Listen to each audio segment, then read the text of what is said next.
O, o nosso próximo entrevistado é uma pessoa que eu conheço muito bem e respeito. Aliás, como respeito todos, claro. Mas é um grande historiador. Daniel Arão, professor de História Contemporânea da Universidade Federal Fluminense, especialista em histórias das revoluções socialistas no século XX, e é autor de livros como União Soviética, da Revolução ao Fim do Comunismo, As Revoluções Russas e o Socialismo Soviético, e a Revolução que Mudou o Mundo. Seja bem-vindo, Daniel. Seja bem-vindo, Arão, como também lhe chamam. A gente queria, estamos aí, tá sendo comemorado aí o fim da Segunda Guerra Mundial, 80 anos do final da Segunda Guerra Mundial. E é muito interessante porque esse final da guerra é comemorado num dia pelo mundo ocidental, enfim, pelas potências aliadas que triunfaram, mas é comemorado no dia seguinte pelos russos, pela ex-União Soviética, aos quais os alemães também se renderam. Quer dizer, foram duas rendições. Se a gente pudesse começar um pouco por aí e falar mais também, claro, sobre o que é que significou essa guerra, sobre os riscos de a gente, de repente, viver uma outra situação ou parecida ou com uma tal dimensão.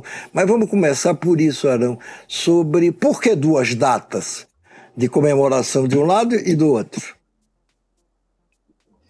Bem, Noblar, em primeiro lugar, eu agradeço o convite para estar aqui conversando com vocês sobre essa comemoração, mais uma, né, data redonda, 80 anos do final da Segunda Guerra.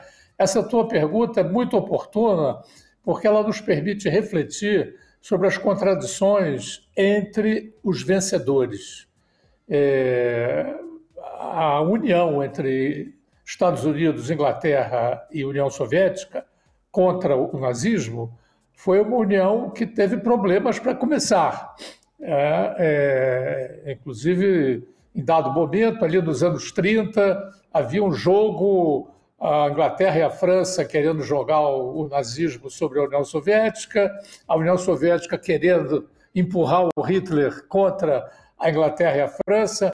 Isso acabou, inclusive, fazendo com que a Inglaterra e a França abdicassem dos tratados que tinham com países ali da Europa Central, como a Tchecoslováquia, em nome da paz. E depois a União Soviética fez um acordo com o Hitler.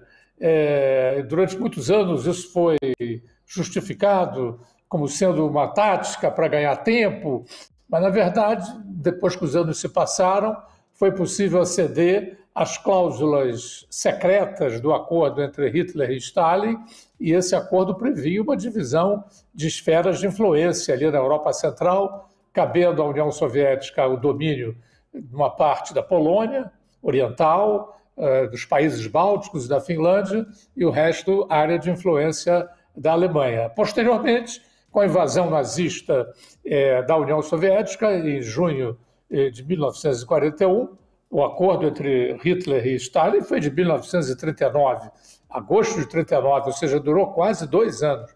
Posteriormente, né, a invasão recompôs a aliança com a Inglaterra e os Estados Unidos, né, naquela velha máxima geopolítica, né, o inimigo do meu inimigo é meu amigo.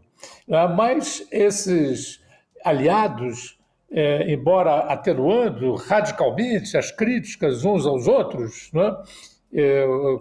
Quando eu estava numa outra data comemorativa do fim da Segunda Guerra Mundial, Marc Ferraud, um grande historiador francês, dava muito com cinema, ele fez uma série sobre documentários de época da guerra, e eu tive a oportunidade de ver uma cerimônia no Palácio de Buckingham, na Inglaterra, em que a banda, né, dos granadeiros ingleses tocava a Internacional. Quer dizer, ali, portanto, houve, durante a Segunda Guerra Mundial, uma atenuação drástica das críticas. Porém, já se sabe, em função das pesquisas historiográficas, que já na parte final da Segunda Guerra as desconfianças voltaram a serem cultivadas e os três estados, embora conversando entre si, se preparavam já para o enfrentamento que haveria depois do esmagamento do nazismo, do nazifascismo, né? O fascismo na Itália e o nazismo na Alemanha, o que foi finalmente conseguido em 45. E essas duas datas exprimem esse cabo de guerra entre, de um lado, né, a União Soviética, querendo afirmar a sua condição de grande responsável pela vitória, né, e os Estados Unidos e a Inglaterra querendo também se atribuir os méritos da vitória. Portanto, 8 de maio e 9 de maio são duas datas que assinalam para os respectivos aliados o fim da Segunda Guerra Mundial. E isso tem um simbolismo grande, não é? Porque trata-se já do início da luta pela... Não é? A gente sabe em história, não é? Quando o último morto ainda não foi enterrado e os últimos feridos ainda estão sendo tratados, já começam as batalhas historiográficas, que se seguem às batalhas reais, né? Então, os vencedores ali já começaram a disputa, né? Ainda já o cadáver do Hitler ainda estava quente e já estavam os dois lados, né, se preparando para desencadear aquilo que a gente depois conheceu como Guerra Fria, né? Guerra Fria que foi quente, né, em muitos lugares do mundo, mas que pelo menos salvou a Europa de novos conflitos, né, que foram acontecer muitas décadas depois, já na esteira da desagregação do campo socialista. Mas então, portanto, você tem aí aliados que se aliaram, porém desconfiando uns dos outros, né? E sabendo que depois do esmagamento do inimigo comum, retornaria a luta entre eles. O interessante, Noblat, para terminar essa primeira intervenção minha, é que hoje, nesse momento, há uma aproximação entre a Rússia, de Vladimir Putin, e os Estados Unidos, de Donald Trump, né, que voltam a conversar, né, jogando para escanteio, né, a Europa, os Estados europeus. E eu acompanho, evidentemente, a imprensa russa, né, e é muito interessante que, recentemente, exprimindo essa reaproximação entre Putin e Trump, entre os Estados Unidos e a Rússia, por ocasião das comemorações, o serviço de imprensa russo lançou um cartaz, né, em que aparecem os Estados Unidos em aliança com a Rússia, cravando uma lança no peito da Europa, apresentada sob o domínio da Cruz Gamada nazista. E o cartaz, a legenda é a seguinte: mais uma vez, aliados contra os Estados Unidos e a Rússia, aliados contra a Europa fascista, né?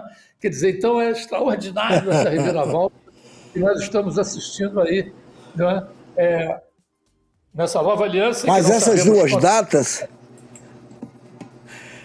Mas, Arão, essas duas datas, elas têm a ver com a rendição dos alemães num dia aos Estados Unidos, à Inglaterra, e no outro dia, nova rendição dos alemães, dessa vez à União Soviética, pelo fato de que, na verdade, quem entrou em Berlim e derrubou na prática ali, nos últimos dias, o regime nazista, foi a União Soviética, foram as tropas soviéticas.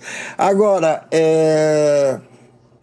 esse realinhamento que você detecta aí com muita cuidade deste mundo que nós estamos vivendo, que permite até se pensar o impensável, que era, de repente, Trump junto com Putin, de um lado, e os aliados dos Estados Unidos do outro, é nesse caminho mesmo é esse caminho mesmo que será trilhado daqui para frente, porque nós temos aí também, claro, a guerra da Ucrânia, os Estados Unidos estão interferindo muito para que essa guerra acabe, mas acabe em favor do Putin, né?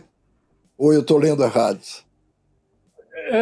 É mais complicado do que isso. Eu acho que o Putin desejaria incorporar a Ucrânia, né? Desde o início, a guerra foi lançada em 3 frentes e a perspectiva dos russos era realmente do Estado russo, né?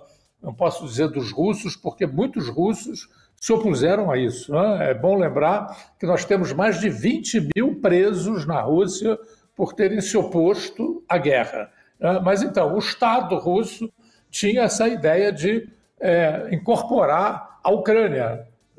Inclusive, no discurso dos nacionalistas russos, a Ucrânia é uma criação artificial, primeiro dos bolcheviques e depois dos Estados Unidos, depois da desagregação da União Soviética. Então, eles negavam ao Estado ucraniano o direito de se apresentar nas relações internacionais como um Estado soberano. Mas essa ofensiva falhou, não conseguiu sucesso e, atualmente, os russos ocupam 20% do território ucraniano. E a Crimeia, né, que é uma península ali mais ao sul e que os russos reivindicam a sua soberania desde 2014 sobre a Crimeia. Então, tudo indica que os russos estão satisfeitos, pelo menos por hora, né, com essas conquistas. Agora, vai ser muito difícil para os ucranianos aceitar isso. Os Estados Unidos querem acabar logo com a guerra para que eles possam se ressarcir, né, o dinheiro investido em armas e equipamentos para a Ucrânia, eles querem, como Donald Trump diz claramente, quer ser ressarcido através de acordos que já foram assinados com a Ucrânia, facultando as empresas americanas uma coisa mais ou menos semelhante a que eles fizeram no Iraque, depois da guerra do Iraque, né? Facultando às empresas americanas acesso a minerais estratégicos, dos quais é riquíssima a Ucrânia, o território ucraniano. Então, a ideia é você caminhar para um acordo, né, em que a guerra termine, ou que pelo menos haja uma trégua, como aquela que existiu lá na Coreia ou no Chipre, né? Guerras que foram terminadas com uma trégua e nunca houve um acordo de paz, né? A Coreia está dividida em duas até hoje. Em 1953 foi feito o acordo de paz. Chipre também, dividido em 2 partes, né? Foi elaborada uma trégua, mas não um acordo de paz. Então, eu penso que é mais provável, embora seja muito difícil fazer prognósticos, né, no curso de uma guerra, né, no fog de uma guerra, você fazer prognósticos, porém, é provável que você vai chegar a uma trégua, né, que vá se prolongando no tempo até que uma nova correlação de forças se estabeleça. Mas, Noblar, eu acho muito difícil que a Rússia vá se aproximar decisivamente dos Estados Unidos, porque a Rússia elaborou, no contexto atual da guerra, uma aliança com a China que está cada vez mais consolidada. Eu acho que é um eixo estratégico que foi definido e penso que muito dificilmente a Rússia vai abandonar esse eixo para constituir um outro com os Estados Unidos, que, aliás, como todos nós sabemos, é um país que vive uma instabilidade muito forte, né? Houve o primeiro Trump, depois o Biden, depois agora o segundo Trump. Quem pode garantir que ele vai se reeleger ou que ele não vai se eternizar no poder através de um outro tipo? Ou seja, a política dos Estados Unidos está muito instável e me parece que dificilmente a Rússia vai fazer uma troca de parceiros, né, da China, que se encontra numa situação muito mais estável. A sua aliança com a Rússia tem muitos interesses comuns. Claro que a Rússia não se interessa por ser sócio menor numa aliança com a China. Então, a triangulação não vai ser nociva aos interesses russos. Porém, é uma outra coisa imaginar esse cartaz que foi agora divulgado, que ele vai ter uma concretude muito forte, né? Acho que a aliança estratégica com a Rússia, pelo menos num futuro previsível, continuará sendo com Pequim, né? Com a China. Agora, é possível que haja uma aproximação com os Estados Unidos se a política do Trump se consolidar no governo americano, o que é uma grande surpresa, né? Os Estados Unidos, a meu ver, não vão abandonar a Europa, mas vão redefinir, já estão redefinindo as relações com os Estados europeus. Os Estados europeus terão que se encarregar, em grande medida, da sua defesa, coisa que, durante muitas décadas, eles abdicaram de fazer em benefício do guarda-chuva estadunidense.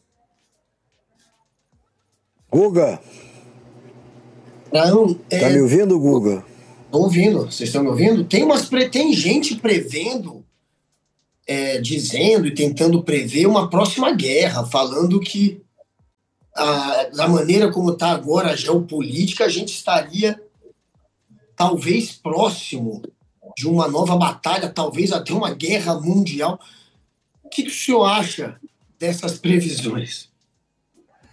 Olha, Guga, eu penso que nós entramos realmente num mundo de grande instabilidade, né?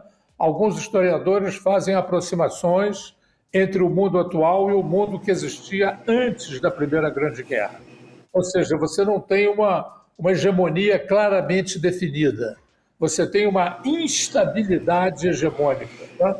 E isso está abrindo campo para uma série de conflitos regionais, né? Você vê o conflito entre Israel e o Hamas, você vê agora o conflito entre o Paquistão e a Índia. Eu acho que a gente entrou num tempo de grande instabilidade, dada por essa instabilidade hegemônica geral, né? E isso nos permite antecipar a possibilidade de variadas guerras locais ou regionais. Acho que as grandes potências vão ter cuidado em entrar numa guerra aberta uma com a outra, porque isso levaria ao fim do mundo, né? A um cataclismo universal. É claro que o ser humano é capaz de praticar o suicídio, né? Em história, nós temos vários momentos históricos em que elites dirigentes ou a própria luta de interesses contraditórios levaram ao fim de determinadas sociedades.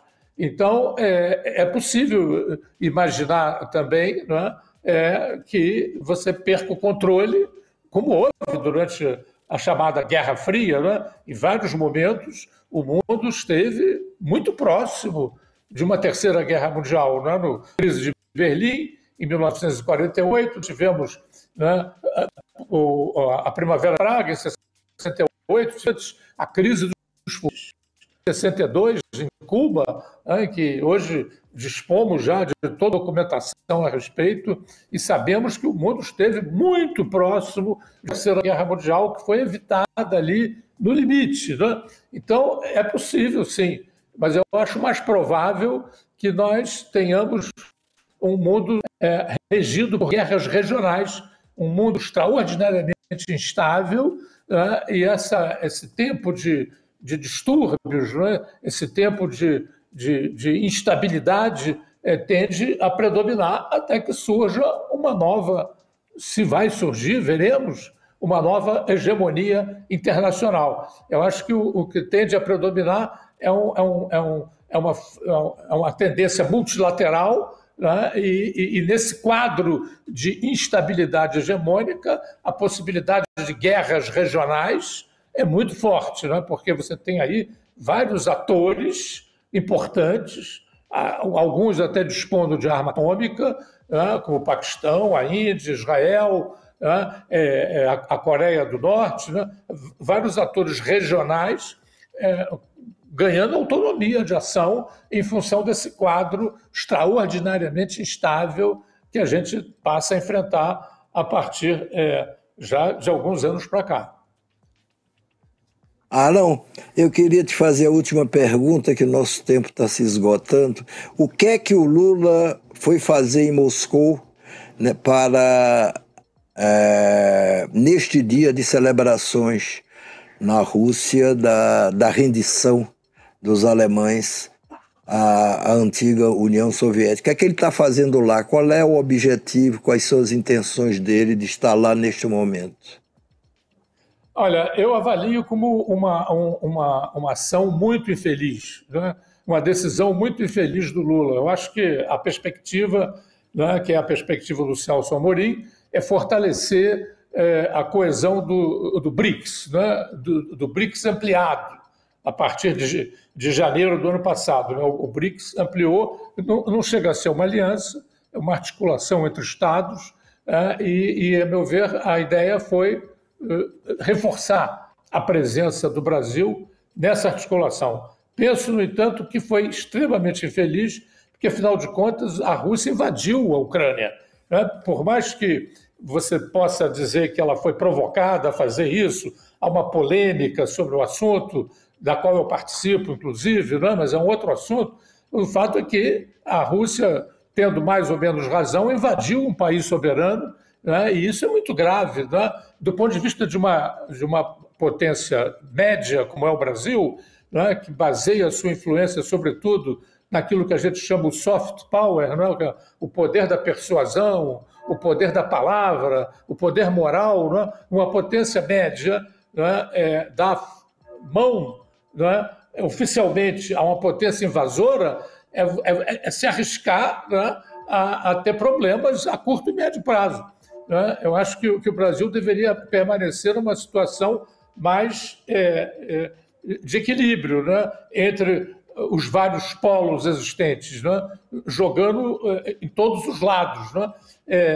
Buscando os seus próprios interesses e os interesses da América Latina. Fazendo essa viagem, o Lula, de certo modo, se enlaça de uma maneira muito decisiva com o Putin, né? Subestimando esse passo que ele está dando e que, a meu ver, é profundamente infeliz e rompe com uma tradição do Itamaraty, que é uma tradição de uma política externa independente, de uma política externa que mantenha um equilíbrio entre as várias potências que se disputam a hegemonia mundial, né? E, sobretudo, nesse momento em que a Rússia realmente invadiu um país soberano, né? Quer dizer, rompendo uma tradição que é o respeito pela autodeterminação dos povos, que é um direito frequentemente violado, mas cabe às potências pequenas e médias lutar pelo respeito a esse princípio e não se tornarem cúmplices de potências que violam alegremente esses princípios, né?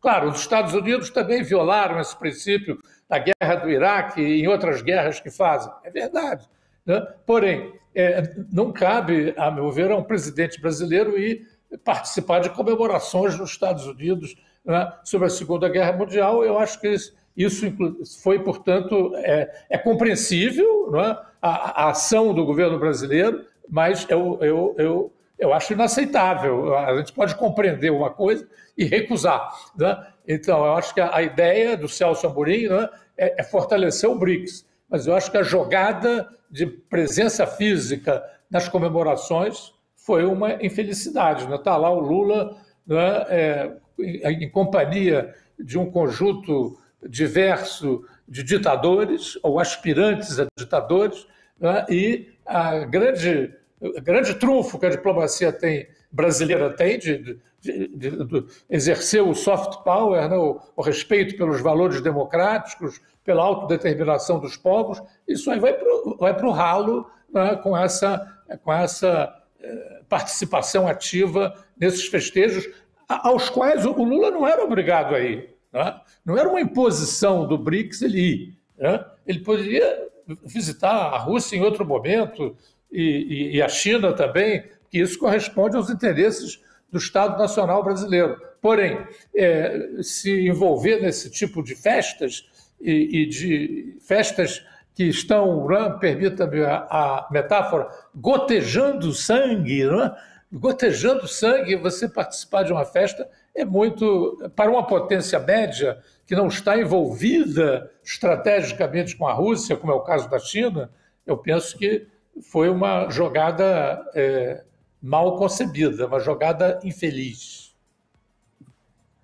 Daniel Aran, o historiador e com todos os méritos, muito obrigado por ter participado dessa nossa conversa hoje e voltaremos a conversar com você. Mantenha-se de prontidão. Muito obrigado, amigo. Sempre disponível, Noblar. Grande abraço. Obrigado. Outro. Ô, Guga, tá me ouvindo?